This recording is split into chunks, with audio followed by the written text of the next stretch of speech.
Chapter 1, Shadows at Dusk. Dusk was bleeding into the cobblestones by the time Abiella reached Vale Solis. The cartwheels clattered over uneven stone, each jolt pulling her back toward a place she had sworn never to see again. She sat hunched in the bed of the wagon, her hood drawn low, the coarse wool cloak shadowing her face. The driver, a stout man with the smell of tanned leather and goat's milk, did not ask her name. That was the way of Vale Solis. Never ask what you do not wish to know. He had only nodded when she offered a silver coin for the ride from the coast, his eyes darting once toward the dark outline on the hill above them. Castle Clavicula. It loomed against the dying light, its towers clawing at the sky, built from stone so black it seemed to drink what little warmth the sun still gave. Silver spires caught the last light and twisted it into something cold. The castle did not simply overlook the village. It ruled it the way a hawk rules the field beneath its shadow. Few dared meet its gaze. The villagers kept their eyes fixed on their baskets, their barrels, their boots. Abiella did the same. A wagon rolled to a halt at the market square. No further, the driver grunted, already turning away. She stepped down, her boots silent against the worn stones, and made her way toward the tavern without a word. The tavern was small, its sign swaying in the wind, the Silver Thorn. Letters once inlaid with foiling, now peeling, held up by rusting chains and bolts. The air smelled of stewed meat, spilt ale, and the faint bite of wood smoke.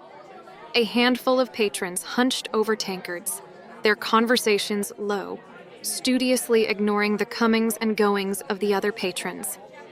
In Vale Solis, it was suspicious if you paid too much attention to others. The innkeeper, a thin woman with a kerchief tied at her chin, looked up as Abiella approached. "A room," Abiella said softly, sliding a coin across the counter. "For a few nights." The woman didn't ask her name either. She only handed over a tarnished key, eyes flicking once toward the cloak as if measuring the distance between curiosity and danger. Abiella climbed the narrow stairs, her steps creaking in rhythm with her thoughts. The room was small but clean, a bed with a thin quilt, a single candle stub, a window with shutters that would not quite close. She dropped her satchel at the foot of the bed and sat. The air felt heavier here. Perhaps it was only memory. Her thoughts drifted to Sebastian, to nights when laughter had echoed between them like a secret language no one else could understand. She remembered the way his hand would brush hers in passing, unspoken promises in every touch, and the quiet strength in his eyes when the world seemed to falter around them. For a heartbeat, she could almost believe he was still there, waiting just beyond the door. But the truth cut through the vision like cold iron. He had been taken, wrenched from her by the very shadows that ruled this land. The image of his face, as they dragged him away, haunted her still, a final, searing wound that time could not dull.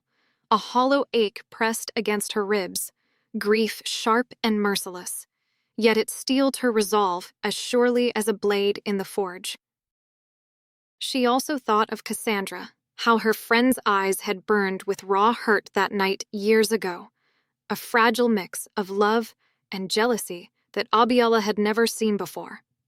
"You can't just leave," Cassandra had said, her voice trembling, cracking like brittle glass. "I can't stay," Abiella had answered, her words sharp, edged with grief that had hollowed her chest. "Not here, not where they walk free, not where they took him." "But I love you," Cassandra had whispered. Voice barely more than a breath, then breaking, rising in anger, frustration spilling out in a choked cry. "But it's always him, always Sebastian. I can't even win when he's dead." Abiella had recoiled, the sting of those words cutting deep. In a flash of pain and anger, she had slapped Cassandra, the sharp sound echoing louder than either wanted to admit. Her voice had been cold, laced with disgust and sorrow, as she had declared, We're done. I'm leaving, and I won't be coming back." She had meant it then, meant every desperate word. But dreams had a way of breaking oaths. For months now, Sebastian's voice had haunted her sleep, whispering her name in the dark, telling her to come, telling her to find him. Sometimes the dreams were tender, his voice a caress. Other times, urgent, almost desperate. She would wake with her heart hammering and her body trembling, the echo of his breath in her ear. It was madness to return, she knew it. Yet here she was. The candle's flame bent in the draught from the window, and then came the knock. 3 slow, deliberate raps. Abiella froze, her fingers curling against the quilt. "Abiella," the voice came, a low, steady alto, touched with the faintest quaver, as if pulled between relief and reproach. Even muffled by the door, she knew it instantly. Knew it from whispered secrets in their youth, from tears shared in shadow, from the last time they were together. "I know you're there. Open the door."